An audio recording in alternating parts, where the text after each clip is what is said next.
આજની સ્થિતિએ અહીંયા કેડી હોસ્પિટલમાં અને અમદાવાદ ગુજરાતની જેટલી હોસ્પિટલમાં જેટલા દર્દીઓ દાખલ છે એ બધાને ઈશ્વર તાત્કાલિક સાજા કરી દે એવી પ્રાર્થના સાથે મારી વાતની શરૂઆત કરું છું.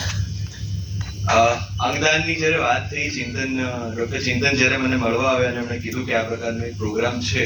ત્યારે સામેથી મેં એટલા માટે મારી તત્પરતા દર્શાવી કારણ કે આ વિષય ડે ટુ ડે લાઈફમાં ટ્રાફિક પોલીસને સીધી રીતે સ્પર્શતો વિષય છે.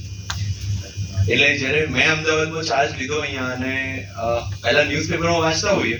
કે ગ્રીન કોરિડોર પ્રોવાઈડ કર્યો, ગ્રીન કોરિડોર પ્રોવાઈડ કર્યો, પણ જ્યારે પહેલી વાર ચાર્જ લીધો અને અહીંયા પહેલી વર્દી આવી કે સુરતથી ફેફસા અને હૃદય આવી રહ્યા છે, ફેફસા કેડી હોસ્પિટલ જશે અને હૃદય યુએન મહેતા જશે અને એ બાબતે તાત્કાલિક ગ્રીન કોરિડોર જે છે પ્રોવાઈડ કરવાનો છે, ત્યારથી થોડો ઇન્ટરેસ્ટ જે છે આ વિષયની અંદર આવ્યો કે what is this green corridor, શું હોવો જોઈએ વગેરે વગેરે ડિટેલ્સ કાઢી. થોડી જાણવા મળ્યું કે ગયા વર્ષે આખા વર્ષમાં અમદાવાદ ટ્રાફિક પોલીસે લગભગ 46 જેટલા ગ્રીન કોરિડોર જે છે